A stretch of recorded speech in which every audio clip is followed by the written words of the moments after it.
السلام عليكم ورحمة الله وبركاته. ازيكم عاملين ايه؟ يا رب تكونوا بخير. النهاردة هنعمل مع بعض الفراخ التندوري او الفراخ الهندي. تتبيلة للفراخ المشوية مختلفة عن المعتاد، تتبيلة سهلة خالص. ومش معنى ان انا بقولك ان هي فراخ هندي هتلاقي التوابل بتاعتك مش موجودة، لا، التوابل كلها عندك في المطبخ، وان شاء الله مش هتحتاري في اي حاجة. الطعم بتاعها خطير، ان شاء الله تعتمديها بإذن الله.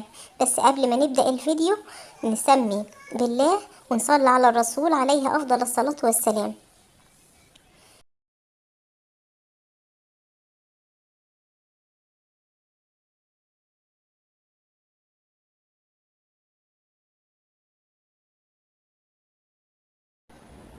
نبدأ الوصفة بتاعتنا. معايا فرخة كاملة مقطعة 8 قطع، انت ممكن تقطعيها على 4، ده براحتك انت.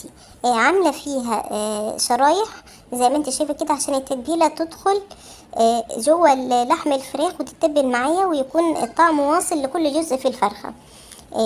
نبدأ مع بعض التتبيلة وإن شاء الله بسيطة خالص بإذن الله.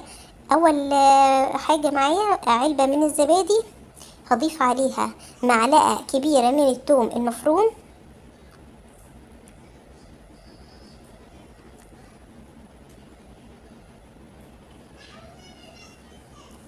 هنزل عليها ب3 معالق كبار من الزيت، معايا معلقة من الملح، معلقة صغيرة من السبع بهارات، معلقة كبيرة من البابريكا، تفضل تكون بابريكا مدخنة يكون الطعم مختلف، ربع معلقة من الكركم، ربع معلقة من الكمون، وربع معلقة من الكزبرة، شطة اختياري، معلقتين من الخل،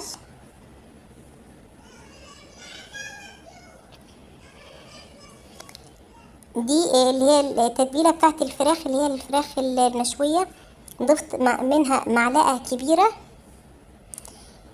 ده اختياري معايا، بس انا عشان اوصل لدرجة اللون بالظبط انا هضيف عليها اللون طعام اللي هو اللون الجل، لون طعام احمر، علشان تطلع معايا بنفس الشكل بالظبط. بخلط معايا التتبيلة كده كويس.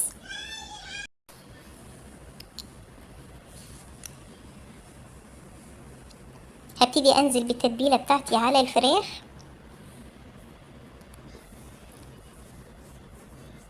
وهدخل التتبيلة في كل قطع الفراخ، في كل الفتحات اللي انا عاملاها في قلب الفراخ. احاول ان انا اوصل التتبيلة لكل جزء في الفرخة.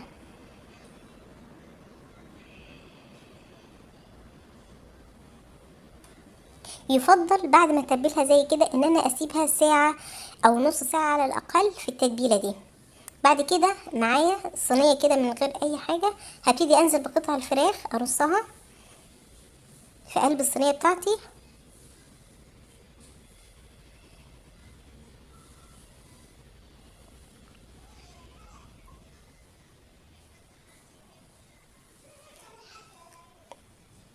في الوقت ده انا ولعت الفرن وسيبته 10 دقايق لحد ما الفرن سخن معايا، لان انا مش عايزة الفراخ ادخلها في الفرن يكون بارد فتنزل ميتها، انا عايزاها تفضل محتفظة بالعصارة بتاعتها عشان تبقى معايا جوسي ما تنشفش.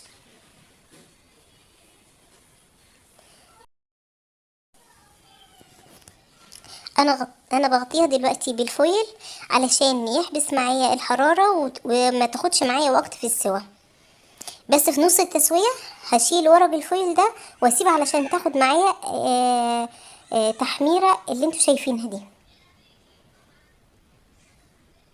بسم الله ما شاء الله، بصراحة الطعم مختلف خالص عن الفراخ المعتاد، طعم خطير، ان شاء الله هتعتمدوها وهتعجبكم الوصفة.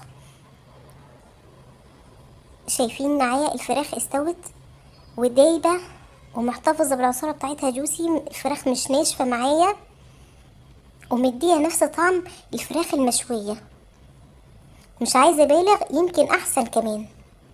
بسم الله ما شاء الله عليها. بتمنى تكون الوصفة النهاردة عجبتكم، متنسوش تدعمونا باللايك والشير. السلام عليكم ورحمة الله وبركاته.